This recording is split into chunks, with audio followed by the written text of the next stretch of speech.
자, 두 유럽파 선수 김민재와 정우영이 나란히 활약한 코리안 더비, 이 경기를 분석하고요. 평점 및 현지 평가도 간단하게 돌아보겠습니다. 한국 시간 2일입니다. 2일 열린 독일 뮌헨의 알리안츠 아레나에서 분데스리가 9라운드가 열렸습니다. 이 경기에서 홈팀 바이에른 뮌헨, 원정팀 우니온 베를린 두 팀에 모두 한국 선수가 소속되어 있었죠. 바이에른의 김민재 그리고 우니온의 정우영이 있었습니다. 이 경기에서 바이에른 뮌헨이 이변 없이 우니온 베를린에 3대 0으로 승리를 거두면서 선두 질주를 이어갔습니다. 경기 후에 바이에른은 7승 2무로 굉장히 강력한 무패 행진을 이어갔고요. 우니온 베를린이 경기 전에 4위였어요. 그런데 이번에 지면서 4승 3무 2패, 승점 15점에서 승점을 더 올리지를 못했습니다. 경기 직후에는 여전히 비슷한 순위 4위에 있었지만 아마 다른 팀들이 다 9라운드를 치른 뒤에는 한 5위, 6위 정도로 떨어지지 않을까 싶어요. 하지만 그래도 우니온 입장에서는 여전히 챔피언스리그 진출 경쟁할 수 있는 그런 순위는 유지하고 있습니다. 이 경기에 대해서 현지 평가가 나오는 게 좀 느립니다. 독일은 아시다시피 그 빌트나 키커 같은 데 평점이 좀 늦게 나오거든요. 그래서 일단 AI 평점, 세부 기록을 토대로 산출된 그런 평점을 먼저 보여드리면 후스코드에서 김민재 선수에게 7.3, 정우영 선수에게 6.7을 줬습니다. 김민재의 주요 기록, 일단 패스를 109회 시도에서 106회 성공을 했어요. 성공률 97%입니다. 굉장히 높죠. 또 이제 김민재한테는 일상적인 것이기도 합니다. 97% 정도면 김민재는 평소같이 했네 이런 정도의 수치고요. 그 다음에 공중볼 획득 2번, 가로채기 2번, 걷어내기 3번, 이렇게 수비적으로 괜찮은 스탯을 보여줬습니다. 정우영 선수는 6.7이고 키패스가 2개 있었어요. 그리고 드리블 돌파가 2개, 가로채기가 3개 있었는데 뒤에 말씀드리겠지만 이 정도면 이날 우니온 선수 중에서는 굉장히 좋은 기록에 속합니다. 실제로 이 후스코드의 평점으로도 6.7이면 팀 내 2위예요. 6.7인데 팀 내 2위. 그리고 골키퍼에 이어서 필드 플레이어 중에서는 1위입니다. 골키퍼 선수가 3골이나 먹었음에도 불구하고 이제 유효슛을 4개 막아내면서 평점 1위가 됐고요. 정우영이 거기에 이어서 2위였습니다. 그만큼 일방적으로 밀린 경기에서 고군분투한 정우영의 모습이 평점에도 드러나 있다. 정우영은 나름대로 굉장히 최선을 다했다. 또 좋은 모습들을 보여줬다. 이런 경기였습니다. 그래서 정우영 선수에 대한 호평도 있었는데 현지 기사들은 좀 나오려면 시간이 걸리겠고 사실은 이날은 바이에른 쪽에 집중이 됩니다만 오히려 바이에른 쪽의 어떤 팬칼럼에서 제가 정우영 선수를 거론한 걸 찾을 수 있었는데 왜냐면 정우영 선수는 바이에른 출신이잖아요. 그죠? 프로 데뷔를 바이에른 2군에서 했다고 볼 수 있고요. 바이에른 2군도 하브리그에 참가를 하니까 그리고 이제 바이에른 2군에 적을 두고 있는 상태에서 임대를 가는 이런 식으로 이제 프로 생활을 시작했는데 그래서 바이에른 쪽에서 정우영 선수에 대한 관심이나 애정이 좀 있는 것 같아요. 이 바바리안 풋볼 웍스의 칼럼을 보면 바이에른 출신의 정우영은 우니온 선수 중 유일하게 공격에서 위협적인 상황을 창출할 수 있는 공격 자원이었다. 그로서는 아쉽게도 동료들이 그 기회를 살리지 못했다. 분데스리가에서 두 번째로 실점이 적은 팀이었지만 우니온은 바이에른과의 압도적인 전력차를 당해낼 수 없었다라고 평가를 했습니다. 그 팀이 후지긴 한데 선수는 잘했다. 이런 얘기가 되겠죠. 자, 김민재 선수와 정우영 선수 어떤 활약을 했고 이런 양상이 왜 벌어졌는지 한번 보겠습니다. 이 두 선수 모두 주전답게 선발로 투입됐어요. 이제 김민재는 보통 김 이렇게 표기가 되고요. 정우영 선수는 이번에 우니온 쪽의 표기를 보니까 주로 우라고 하더라고요. WOO. 이 둘 다 선발로 뛰었고 마치 약속을 한 것처럼 후반 24분에 나란히 교체 아웃이 됐습니다. 자, 이번 경기에서 굉장히 맞대결이 잦았어요. 왜냐? 일단 포지션이 같습니다. 김민재 선수가 왼쪽 센터백, 정우영 선수가 오른쪽 공격형 미드필더이기 때문에 딱 부딪히죠. 그래서 맞대결을 많이 할 수밖에 없었고요. 이게 마치 과거에 토트넘 맨유 경기 했을 때 이영표, 박지성의 맞대결을 좀 떠올리게 합니다. 한 명이 측면 공격수, 한 명이 측면 수비수였기 때문에 그날도 많이 부딪힐 수밖에 없었던 것이죠. 특이한 게 있습니다. 뭐냐면 정우영이 공격 자원, 김민재가 수비 자원인데 정우영이 김민재를 상대로 드리블을 한다거나 그럼 김민재가 막는다거나 이런 게 아니에요. 반대로 수비수 김민재가 공을 갖고 있고 상대 공격수 정우영이 그걸 뺏으려고 덤비는, 그러니까 수비수가 공격하고 공격수가 수비하는 이런 상황이 많이 보였습니다. 일단 두 팀의 플레이 스타일과 이 두 선수의 특성을 생각해 보면 좀 자연스러운 일이라고 볼 수 있겠죠. 김민재 선수는 빌드업 상황에서의 관여 빈도 또 관여 효율이 전 유럽에서도 가장 손꼽히는 선수 중에 한 명입니다. 지난 시즌 뭐 5대 리그 통틀어서 빌드업 관여도가 제일 높은 수비수라는 그런 류의 스탯도 있었고요. 뭐 성공률 100%, 뭐 최다 패스 이런 기록을 경기마다 종종 세우곤 하는 그런 수비수죠. 팀 스타일, 바이에른 뮌헨의 팀 스타일도 굉장히 지배하는 경기입니다. 이날 바이에른이 77.6%의 점유율을 가져갔고요. 김민재 선수는 경기 중간에 빠졌잖아요. 좀 일찍 교체 아웃이 됐음에도 불구하고 개인 점유율이 9.6%였습니다. 근데 우니온 베를린에서 제일 높은 선수가 3.2%였어요. 3배였습니다. 그 정도로 김민재가 굉장히 공을 많이 가지고 있었다. 반면 정우영은 많이들 아시죠? 성실한 수비 가담과 압박이 가장 큰 장점이고 또 시간 대비 스프린트 횟수, 리커버리 횟수 이런 게 리그 최고급인 굉장히 성실한 선수입니다. 수비 가담 많이 하죠. 그렇다 보니까 정우영이 김민재를 압박하는 구도가 나올 수밖에 없었습니다. 이 두 선수의 활동 범위를 제 그림으로 제시해 드리면 딱 겹친다는 걸 볼 수 있어요. 김민재 공을 많이 가지고 있어서 색깔이 진하고 정우영이 공을 좀 많이 못 받아서 색깔이 좀 흐리고 여러 군데 흩어져 있다는 차이는 있지만 결국 정우영의 평균 위치를 보면 김민재랑 딱 겹칩니다. 그래서 이 압박 시스템상 우니온 베를린이 또 정우영을 쪽에 붙일 수밖에 없었던 거를 좀 더 자세하게 보면 우니온 베를린은 3-4-2-1 포메이션을 씁니다. 3-4-2-1 포메이션 쓰는 팀이 좀 수비적으로 하면서 바이에른 뮌헨의 원정을 치르려면 두 중앙 미드필더가 올라가서 압박을 하기 힘듭니다. 그래서 3백 앞에 두 중앙 미드필더가 그냥 머물러 있게 되죠. 거의 뭐 5백 앞에 미드필더 2명을 그냥 놓고 경기를 하게 되고요. 그러면 스트라이커 시바체우가 상대 수비수까지 압박하면 수비수를 체킹하면 너무 이제 공간이 뜨기 때문에 우니온의 스트라이커 시바체우는 바이에른의 미드필더 팔리냐 같은 선수한테 좀 견제를 붙게 됩니다. 이때 바이에른의 센터백 및 풀백에 대한 견제는 보통은 거의 없고요. 간헐적으로 견제를 할 때 그럴 때 정우영을 비롯한 공격형 미드필더들이 윙어처럼 올라가서 견제를 하는 거죠. 그렇기 때문에 김민재를 견제한 역할은 정우영이 할 수밖에 없었다. 이런 구조적인 특성이 있습니다. 정우영이 이제 김민재 반, 또 알폰소 데이비스 반 이렇게 압박을 했다고 볼 수 있어요. 그래서 이 둘의 맞대결에서 어떤 장면이 나왔느냐?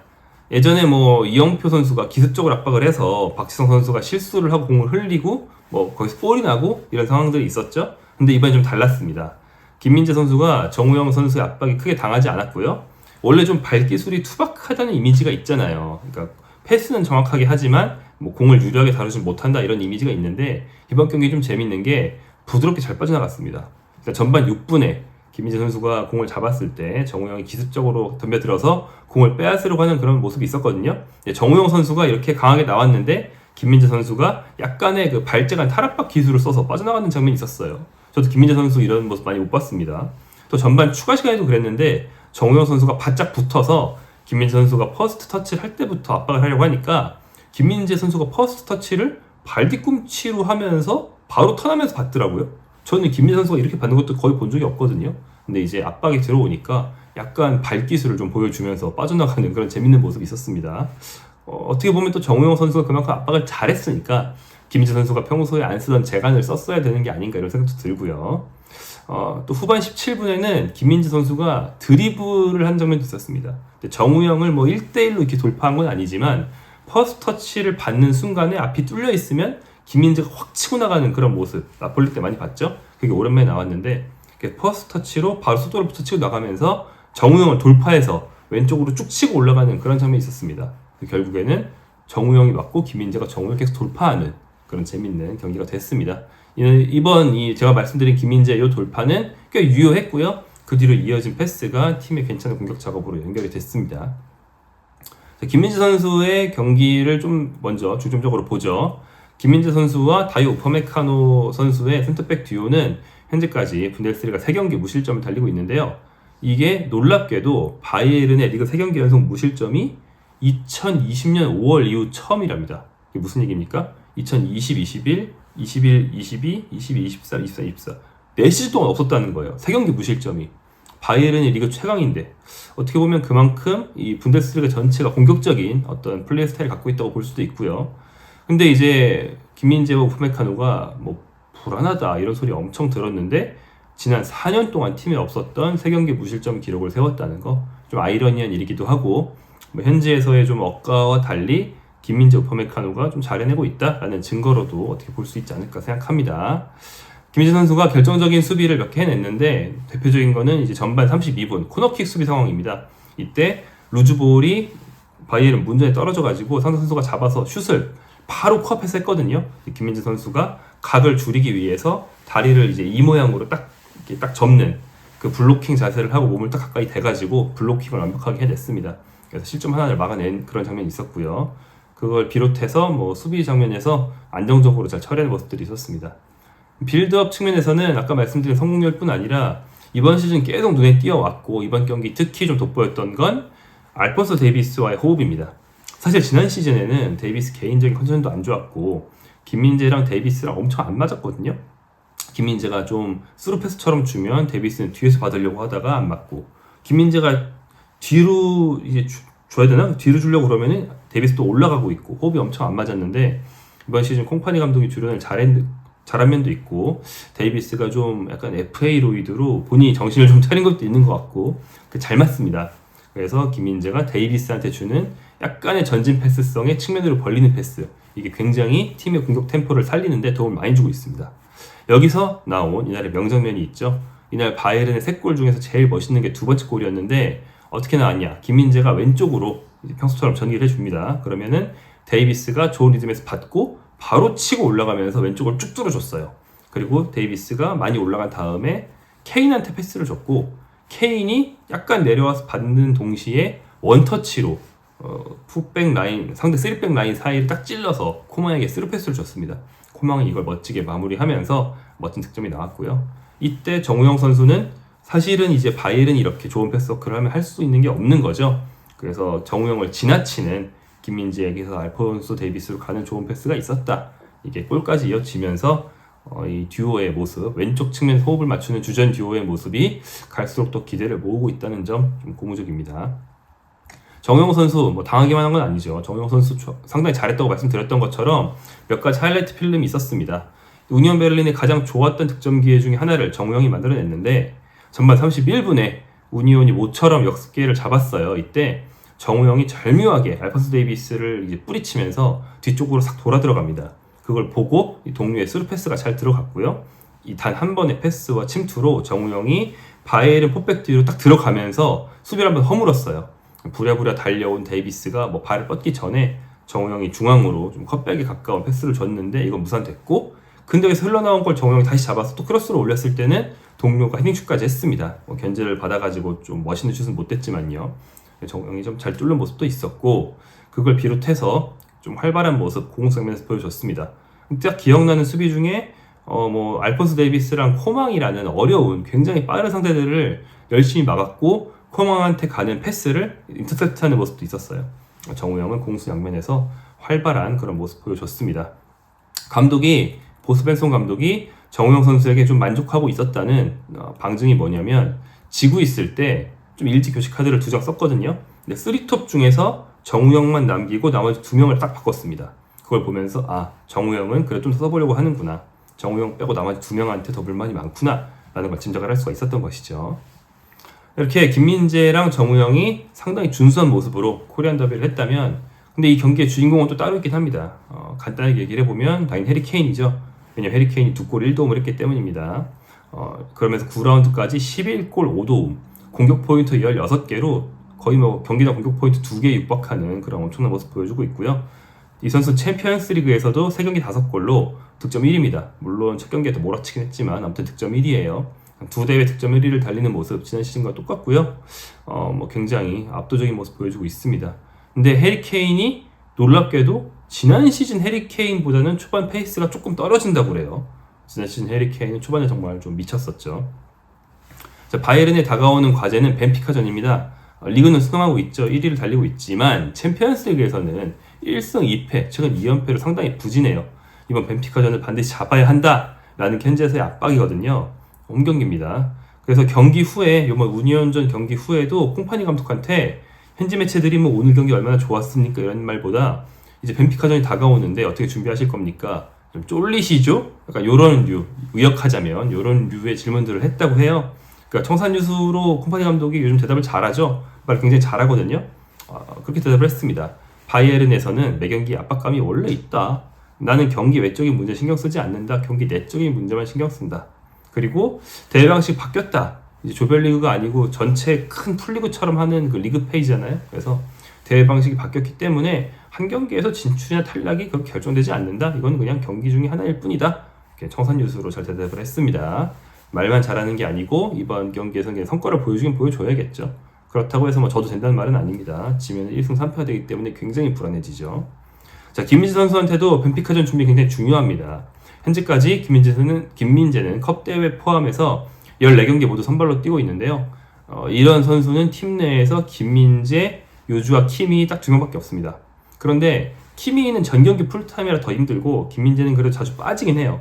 이제 승기가 좀 굳혀졌다 싶으면은 홈파니 감독이 김민재를 좀 자주 빼주고 있죠. 그래서 6경기, 거의 반에 가까운 경기를 막판에 빼줬습니다. 그러니까 그만큼 관리가 필요한 선수라는 걸 감독이 알고 있는 거죠. 특히 최근 3경기 연속으로 풀타임 소화 안 하고 후반에 빠졌고요. 가면 갈수록 빠지는 타임이 좀 앞당겨졌어요. 그래서 홈파니 감독이 김민재를 그만큼 아끼고 있구나라는 걸 짐작할 수 있었습니다. 근데 또 한편으로는 그런 의미도 돼요. 김민재는 몸 상태가 완벽하지 않은데 센터백이 없으니까 매경기 선발로 뛰는 것이고 키미히는 그래도 몸이 좋으니까 풀타임을 뛰나 보다 이렇게 짐작할 수도 있거든요. 이렇게 보면 김민재가 약간의 뭐 안 좋은 컨디션, 뭐 근육에 좀 올라온다든지 이런 걸 달고 뛸 수도 있는 거죠. 그렇기 때문에 이번 경기 좀 일찍 빠졌지만 아무튼 선발이었으니까 짧은 시간 동안 잘 회복하고 벤피카전 무조건 선발일 거거든요. 잘 준비하는 게 굉장히 중요할 겁니다. 이거는 뭐 김민재 혼자만 중요한 게 아니고 뭐 팀 차원에서 김민재 컨디션은 굉장히 중요한 화두입니다. 그래서 이제 김민재와 오파메카노를 번갈아 쉬게 해주기 위해서 에릭 다이어 선수가 선발로는 못 뛰고 있지만 약간 좀 배터리처럼 두 선수의 체력을 좀 나눠서 맡아주고 있는데 이런 것도 이제 팀에 도움이 되는 역할이긴 하죠. 하지만 원래 팀 구상에 선발로 쓰려고 했던 센터백 뭐 이토 히로키나 스타인시치가 지금 빠져있기 때문에 김민재 선수의 부담 또 비중 굉장히 높습니다. 벤피카전에서 정말 좋은 모습 보여주는 게 이제 콤파니 감독한테는 김민재 선수를 활용하는 굉장히 중요한 화두가 될 겁니다.